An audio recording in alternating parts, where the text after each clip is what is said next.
In April 1645, Crown Prince Sohyeon of Joseon stepped off a ship and walked back onto Korean soil for the first time in 8 years. He had been taken away as a young man, a hostage of war given to a foreign empire as insurance that his kingdom would stay obedient. He had survived. He had adapted. In Beijing, he had encountered a world his homeland had never seen. European missionaries, precision telescopes, scientific books, and the collapse of the dynasty that Joseon had served for 200 years. He came home with all of it. He had plans. He had ideas. He had reason to believe that what he had witnessed could change everything. 2 months later, he was dead. He was 34 years old. The official records did not name a cause, but the men who prepared his body for burial saw something they would speak about only in careful words for years afterward. His face was blackened. There was blood where there should not have been blood. This is the story of a crown prince who saw the future and came home to find his own father waiting. To understand why Sohyeon ended up in China at all, you have to understand the worst winter in the history of the Joseon throne. For generations, Joseon had looked to the Ming dynasty of China as the center of the civilized world. The Ming were the source of Joseon's Confucian traditions, the model for its court culture, the great empire to which Joseon paid tribute, and from which it received protection and legitimacy. This relationship had held for over 200 years. Then came the Qing. The Qing were Manchu, a northern people who had spent decades building military power, while the Ming collapsed slowly from within. By the 1630s, famine, debt, and peasant uprisings had hollowed out the Ming. The Qing were the most powerful force in Asia, and Joseon, sitting on the peninsula between China and Japan, could not pretend to be neutral. In 1636, the Qing Emperor Hong Taiji invaded personally, leading more than 100,000 soldiers south. The Joseon army could not stop them. Seoul fell within weeks. King Injo fled with the royal family to a mountain fortress called Namhansanseong. For 45 days, they held out in winter cold with dwindling food and no reinforcements coming. The Ming, which Joseon had served for 2 centuries, sent nothing. On January 30th, 1637, King Injo walked out of the fortress. The surrender ceremony was designed to be unforgettable. Injo, in full royal dress, before his entire court and his ministers and his sons, performed the ritual of submission. He knelt before the Qing emperor. He prostrated himself. He knocked his forehead against the frozen ground 9 times.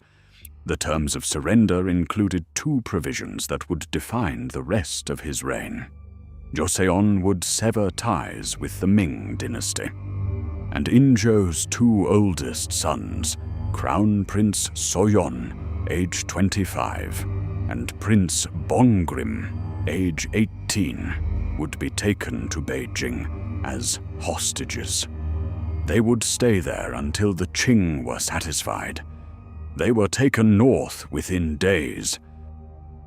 The Qing court treated Sohyeon as a royal guest rather than a prisoner. He was given a residence appropriate to his rank. He had servants and relative freedom to move within the capital. He attended Qing court ceremonies. He watched carefully and continuously how an empire governed itself. What he had not anticipated was what Beijing would expose him to. For decades, European Jesuit missionaries had been living at the Chinese imperial court. men who had arrived with the tools of Western science and found themselves welcomed as astronomers, mathematicians, and engineers. The most prominent figure during Sohyeon's years in Beijing was Adam Scholl von Bell, a German Jesuit priest who had redesigned the Chinese imperial calendar, cast cannons for the imperial army, and become one of the most trusted advisors in the Qing administration. Sohyeon spent time with these men. He examined the instruments they worked with: telescopes, precision clocks, astronomical charts built on principles that Joseon's scholars had never encountered. He heard about Europe, about the oceans, about a faith that was spreading across continents and had now reached China's imperial court. He asked questions. He listened. He also watched the end of an era. In 1644, the last Ming emperor, surrounded, abandoned, with his dynasty in ruins, hanged himself in the garden of the Forbidden City rather than be captured. The Ming was gone. The dynasty Joseon had mourned and prayed for no longer existed anywhere except in Joseon's political imagination. Sohyeon had been there to see it.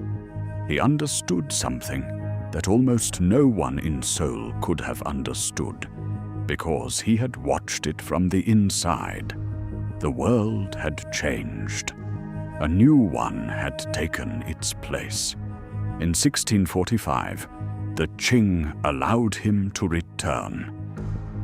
Sohyeon did not leave Beijing empty-handed.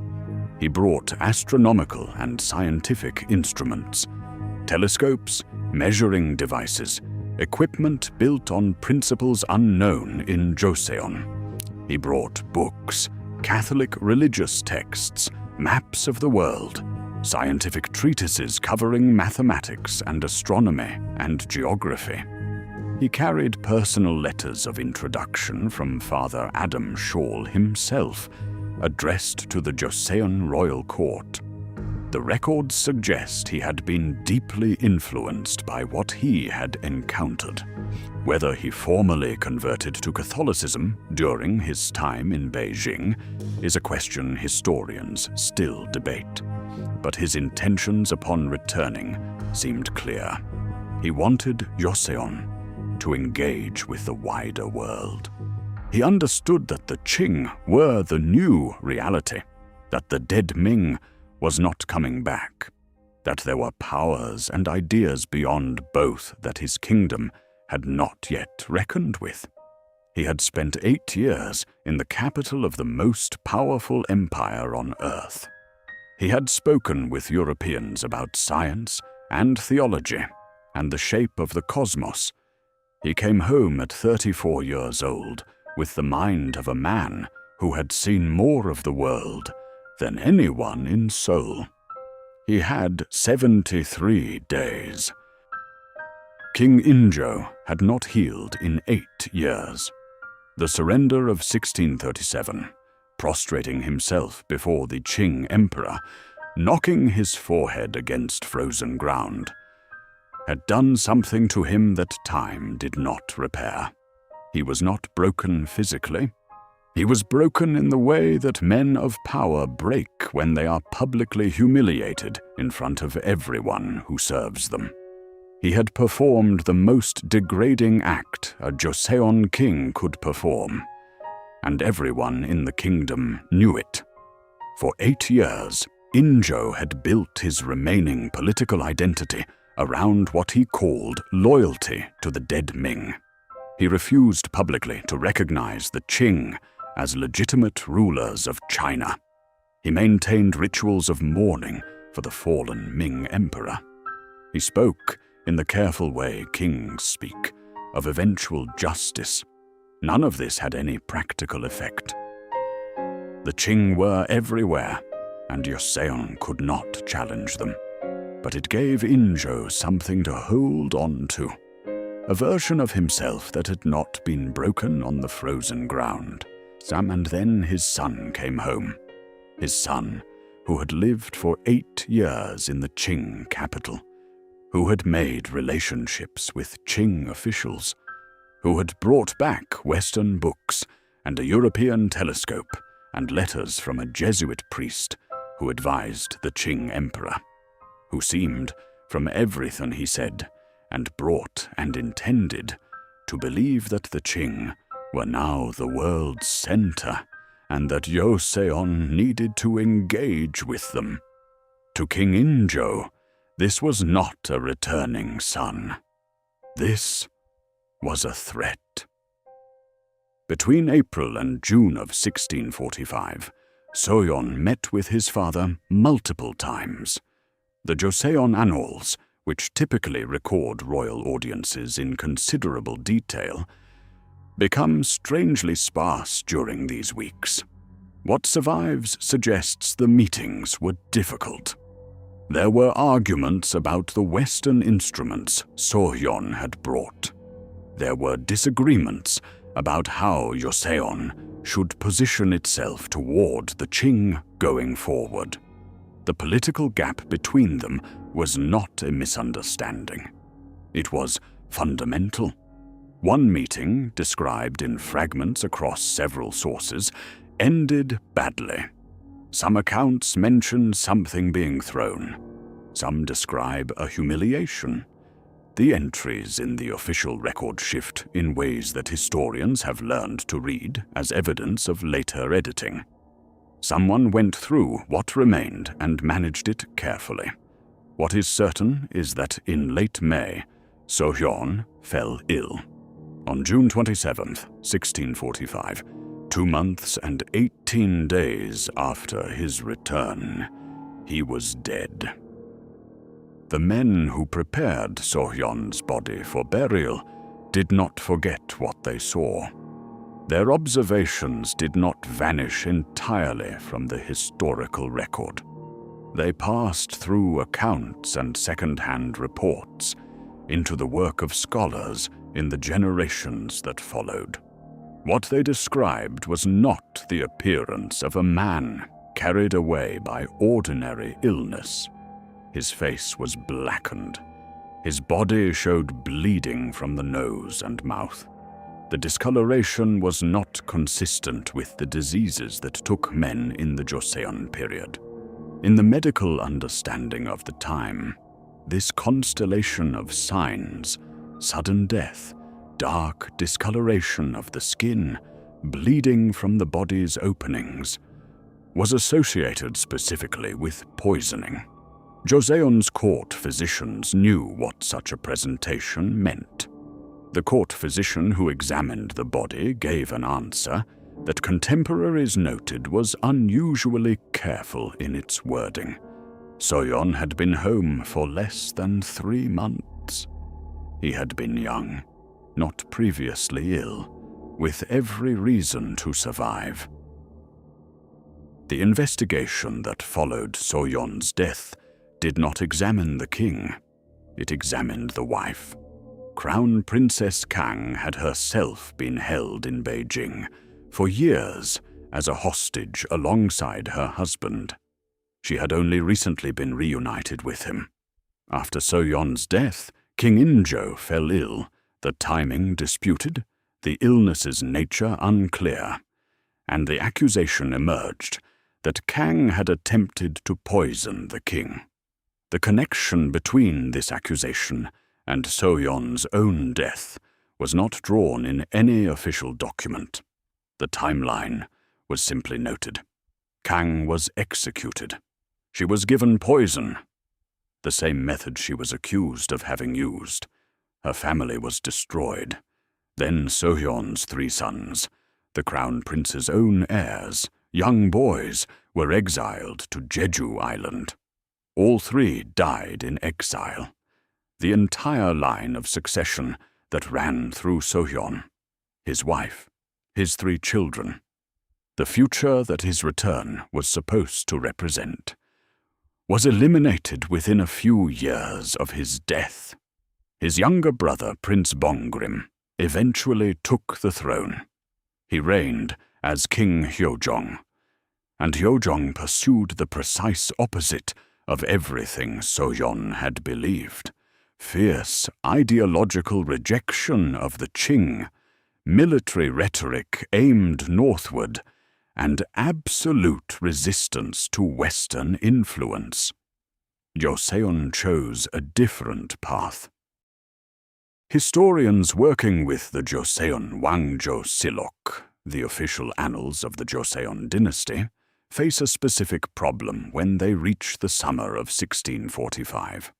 The entries are incomplete in ways that are not accidental. Sections that should exist by comparison with other periods and other reigns are absent. The language becomes unusually formal and sparse at precisely the moments where narrative detail would be most revealing. This is not unique to this period. Royal records were managed throughout the Joseon era, especially when the truth carried political risk. But the pattern here is consistent with what you would expect if someone with power had reasons to control what survived. Did Injo order his son's death? The argument is circumstantial. The motive was real. A son who returned from the enemy's capital carrying ideas that threatened the political identity Injo had spent 8 years constructing. The timing was suspicious. Dead in less than 90 days, young, previously healthy. The body evidence was suggestive.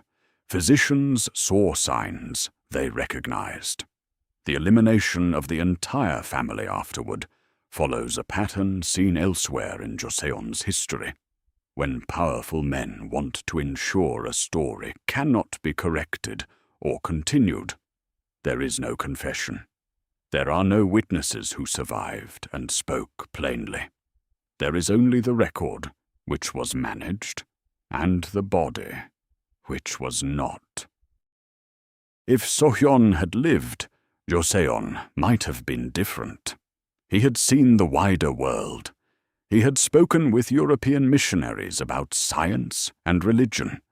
He had watched an empire fall and a new one rise. And he understood that the world was not centered where Joseon believed it was. He came home with instruments, books, and the intention to use what he had learned. He believed that engagement was possible, that Joseon could navigate the Qing world, open to new knowledge, and survive on its own terms. Instead, Joseon closed further. Catholicism spread anyway, slowly, underground, passed from hand to hand in secret. When it was discovered, it was persecuted.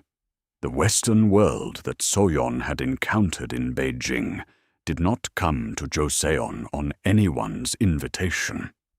It came much later, uninvited, with ships and weapons and demands. Joseon would not formally engage with the Western world for more than 2 centuries after Sohyeon's death. When that engagement finally came, it did not come as an opportunity. It came as a forced opening, then occupation, then the end of the kingdom itself. Whether that fate could have been changed, no one can say with certainty. History does not run the alternative. What we know is this. In the summer of 1645, a man who had seen more of the world than almost anyone in his kingdom came home with the intention to use what he had learned. He was 34 years old. He was dead within 3 months. And the records that survived were very careful about what they said. And even more careful about what they did not.